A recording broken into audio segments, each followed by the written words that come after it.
go through my talk. So the iron meteorites. Can you imagine all this material that's forming, all the planets, all this dust that's coming together? It's making these huge rocks, maybe hundreds of kilometres across. Now the heat, there's all this radioactive material there, and that produces a lot of heat. So you imagine you build up hundreds of kilometres of radioactive material, and it gets extremely hot, hot enough to melt the centre of these, what would be planetoids or large asteroids. So as it heats the core, all the densest material settles to the bottom, which is iron. And all the lighter materials like the rocks, they float to the top. So you get this, the centre of this huge planetoid with molten iron in the middle, and then a skin of rock around the outside. And the iron meteorites are created when you get two of these large planetoids. They could be hundreds of kilometres across, and they've hit one another and split all the way to the core. So split through hundreds of kilometres of rock and iron. They hit so hard. And these pieces of iron have been scattered all throughout space and floated around. Now this is my iron meteorite, and I call him Aussie. Hopefully you can see why I call him Aussie. Most people can see it straight away. And he weighs about 11 kilograms. Now if you come up later to have a look at him, use both hands because it's much heavier than you think, and it doesn't bounce.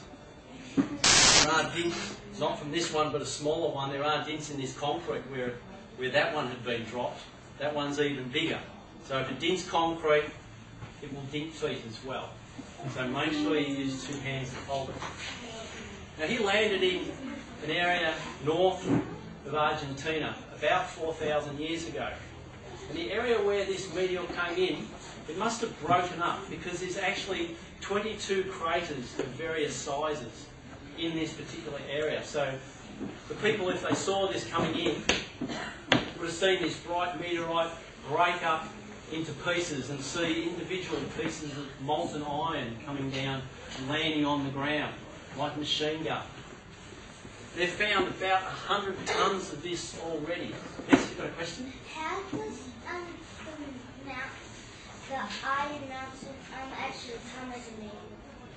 Is it like a planet or something? Yeah, it comes, so it's from the core of a big planetoid, like I said before, and they've collided and hit one another, and it's fractured this rock. You know, something could be hundreds of times bigger than Earth's rock, and it's smashed it into pieces.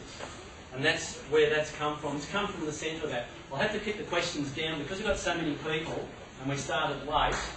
I'll try to avoid most of the questions. I'll have questions at the end. So if I ignore you, it's because otherwise we'll still be here at midnight. So I'll have to just sort of keep going. Now the area where this has landed, the locals called it Campo del Cielo, which is Spanish for field of heavens or field of the skies, because obviously the locals knew that this material came from outer space. That's why they called it that. So they knew they came from space, even back in the 1500s or before that. So how common are iron meteorites? Only about 5% of all the meteorites that we find are actually made of iron. So it's not really rare, but it's not the most common.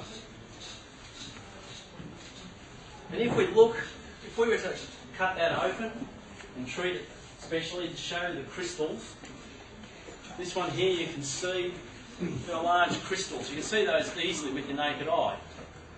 And anyone that knows anything about metallurgy, crystals in iron, you need a microscope to see them. They're extremely small. The only way you can get crystals this big, and these crystals are about 3 to 4 millimetres across, the only way to get iron crystals to grow that large is you have to cool your molten iron extremely slowly. 1 degree C every 1,000,000 years.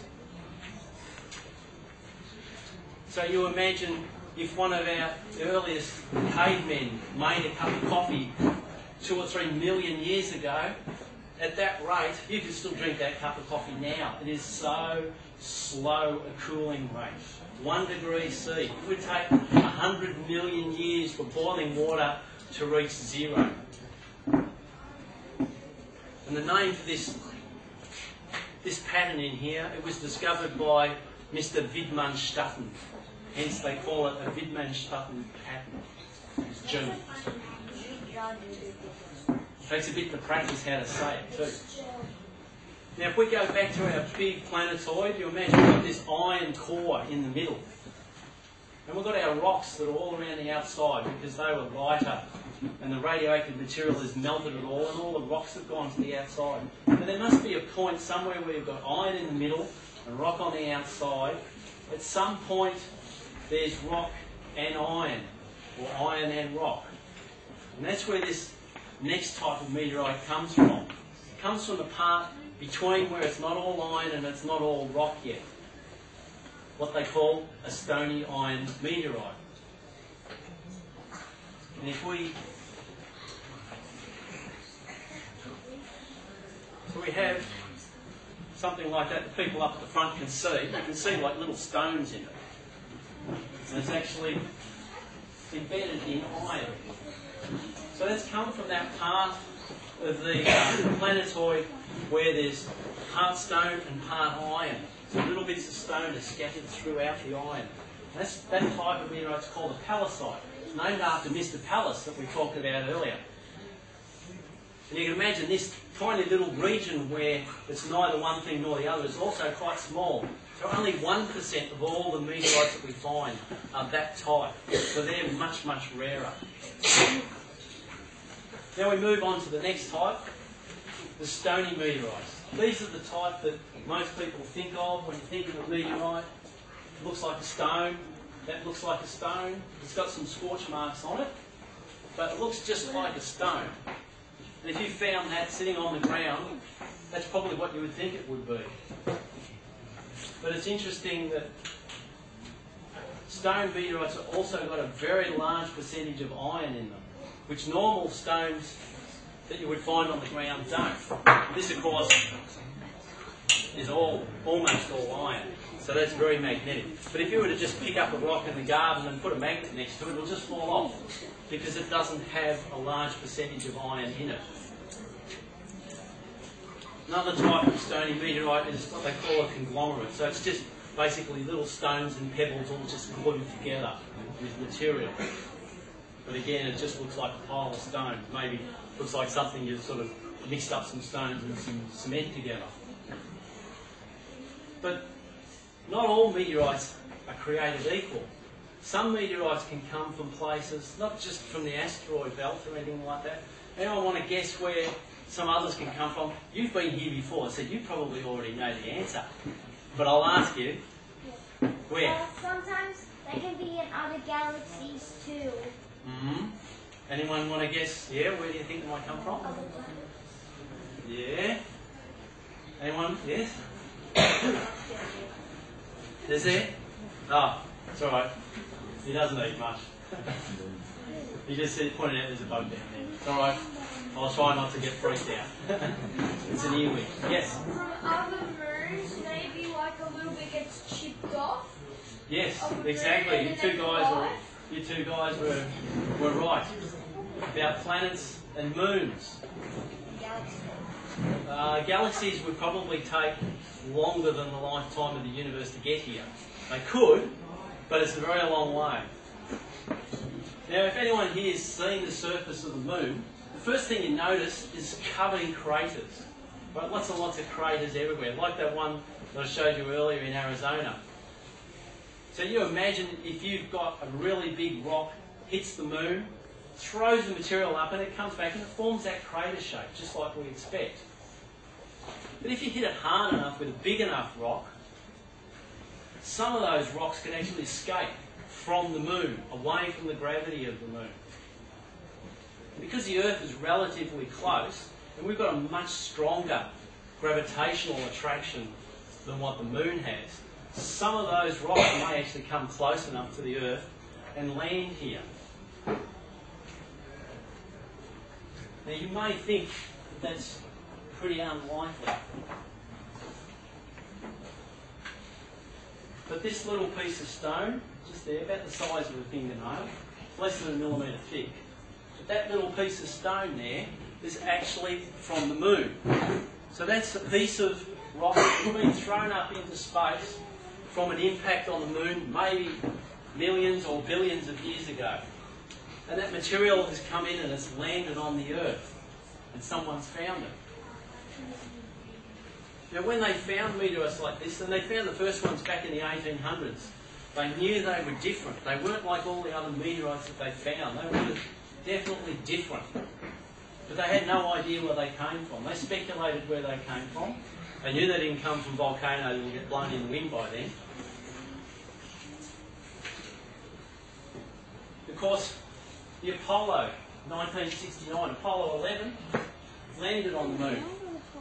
And this little piece of what looks like a gold foil off an Easter egg, that's actually a piece of Apollo 11.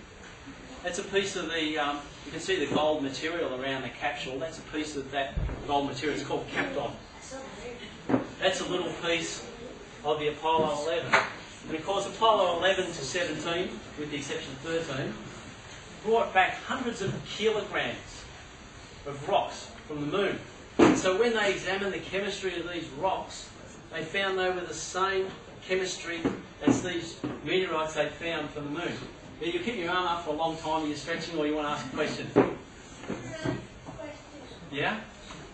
Are you going to talk about the Briars belt? About what? Briars. Oh, Ryan's belt. No, I'm only talking about meteorites tonight. Is that rain? No. So there probably won't be any viewing. You won't even see Orion's belt. If you come to one of my other talks, I do different talks every month. So maybe if you come another month, I might talk something about. I do have one that I talk about Orion. So if you come another time, if you can convince Mum to bring you along, it might also be clear and not wet. Right, so as you can imagine, these meteorites from the moon obviously must be extremely rare. So how rare? We've dug up about 90,000 kilograms. That's 90 tonnes of diamonds. The type of diamonds that are on, the girl's best friend, on diamond rings. 90,000 kilograms of diamonds. When Apollo came back, in total, they brought back almost 400 kilograms of moon rock. In comparison, if we get all the lunar meteorites and put them together, we've only got 46 kilograms. So you can take all the meteorites we have from the moon. They'll be a bit heavy, but you can hold them in your hands. That's all we have. The largest weighs 14 kilograms. So as a result, those little pieces of stone are worth a lot. They're worth about $2,000 per gram. 50 times their weight in gold. So compared to gold, that little piece of stone is worth 50 times more than what a piece of gold that size would be.